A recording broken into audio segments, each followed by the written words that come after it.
Welcome sa Dries TV. Kung interesado ka sa ganitong news, huwag kalimutang isubscribe ang ating YouTube channel. Maraming salamat! Welcome back again sa ating YouTube channel mga kakimpaw, and sa update natin ito ang pag-uusapan natin ay tungkol sa mga importanteng kaganapan kina Kim and syempre kay Paula Avellino. Pero bago po ang lahat, maraming salamat sa inyong patuloy na pagsuporta at pagsubaybay sa mga daily update natin. Kaya naman bilang pasasalamat, narito po ang ilang napili kong komento patungkol ito sa naging previous update. Unang komento mula po ito kay Ginang Anida Morales. Sabi niya dapat ang mga bashers ay may magbago na din sa paninira kina Kim at Paulo. Huminto na sila sa kakabash.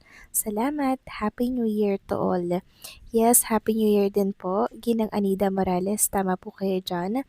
Sana nga po huminto na yung mga bashers na yan sa pamabatikos kay Kim and syempre kay Paula Avellino kasi bagong taon na, bagong buhay, bagong simula. Pero ang nakikita ko po dyan mas lalo titindi ang pangbabatikos kay Kim and kay Paula Avellino dahil alam naman natin na itong 2026 ay panibagong mga malalaking project at offer na naman ang ibibigay kay Kim and kay Paula Avellino. The more kasi na maraming blessings na dumarating kay Kim and Paulo, mas marami pong bashers ang bumabatikos. Dahil inggit sila, gusto po nilang ibagsak si Kim and Paolo Avellino. Ganyan po yan, and syempre hindi na po mawawala ang mga bashers. Kasama po yan talaga sa buhay ng mga public figure like Kim Chu, Paolo Avellino, mga big star, 'di ba? Talagang given na yan na meron pong mga bashers sa buhay ng mga artista. At ang nakakatuwa lang dito, hindi po nagpapaapekto si Kim and Paulo sa mga pamabatikos ng mga bashers kasi alam po nila na kasama sa buhay ng artista ang mga katulad nila. Kaya relax lang tayo, hayaan na po natin yung mga bashers na yan kasi nakakatulong din naman sila mga kakimpaw, kina Kim and kay Paulo Abilino. So maraming salamat sa komento, Ginang Anida Morales, God bless po, and mabuhay kayo. At ang next comment naman mula po kay Ginang Elisa Lim, sabi niya, yan, Miss Dinala Forteza. Ganyan lang tayo sa ating favoritong Kim Pao couple. Ako nga senior, so very sad pag walang makita sa kanila kung saan na sila. But what can we do? They're just human being too, and we are just their fans. Dapat understanding and supportive always. Basta hindi lang sila maghiwalay at alam natin kahit sa ating own imagination or our own dilulo talagang magkasama sila sa festive holidays natin. Masaya na ako dyan dahil I am so much for happiness of Kim. Just like our own daughter, magpakamama na kami kay Kim kasi kulang siya pagmamahal ng mama niya. So kami mga seniors are always including her in our prayers always. Thank you for love and understanding sa Kim Pao. Yes, maraming salamat po sa komento, Ginang Eliza Lim.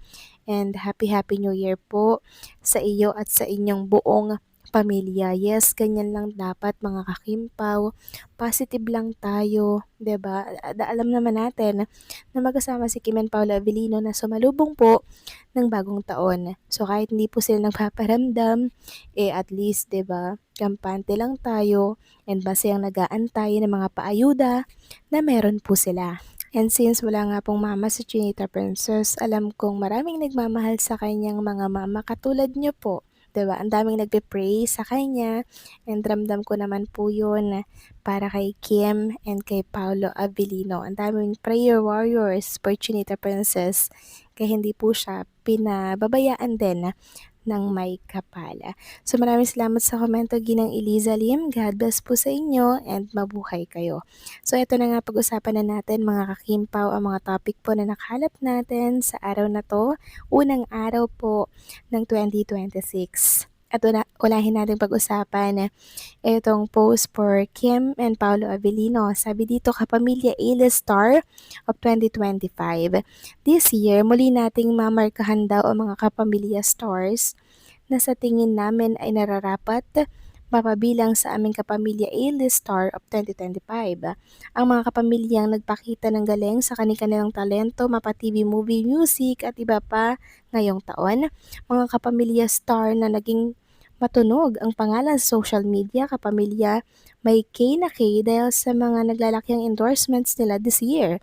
Note, this is our page, personal pick for top 10 and not an official pick by the network or company. Nangunguna si Vice Ganda, pangalawa si Kim Chu, pangatlo Coco Martin, pangapat si Catherine Bernardo, panglima si Ann Curtis, 6 Joshua Garcia, 7 Don Bell, 8 Daniel Padilla, 9 Maris Racal, and pang-10 si Paulo Avellino. So for 2025 records, Paulo gained almost 100k new followers on IG, standing at 1.395 million followers. Biggest endorsements such as Chowking, Hyundai, Salon Pass, and many more. Mila will make it disappear, currently the second highest grossing Filipino film of the year, earning 170 million plus worldwide. The Alimay premiered on Prime Video PH, dominating the number 1 spot for almost 8 weeks and still currently number 2 after its run. One Viewer's Choice Award for Favorite Actor at the Content Asia Award 2025 together with Kim Chu received the German Moreno Power Tandem Award at 38 PM PC Star Award for Television. At for Kim Chu naman, Kim gained almost 150k new followers on IG, standing at 12.866 million followers. Biggest endorsements such as Chowking, Bill Is, Glutazi, and many more. Mela will make it Xavier currently at the second highest grossing Filipino film of the year, earning 170 million plus worldwide. The Oliver premiere, ganun pa rin po sa binasa natin. Tapos one Viewer's Choice Award for Favorite Actress at the Content Asia Award 2025 together with Paula Bellino. Served then the German Moreno Power Tandem Award at 38 PM Star Award for Television. Received a 20-year Loyalty Award for Star Magic. Appeared for TZ Candler 100 Most Beautiful Faces on 2025. Being main host of the current number 1 noontime show at Showtime. So yan po yung mga naging achievement ni Kim for 2025. Samantalang next topic naman tayo, pag-usapan natin naging post ni Eric John Salot tungkol kay Kim Chu at sa JM Piang na kung saan ay ano daw kaya kung magkaroon ng collab in 2026. Pasabog daw ito.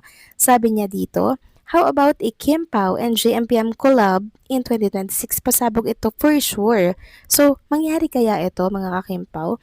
Kasi noon pa man ay nire-request na po ng mga fans ng JMPM na magkatrabaho or magka-work nga or magka-collab si Kim and si Paulo Avellino. So, since may alam po si Eric Jan Salot sa management po ng ABS-CBN.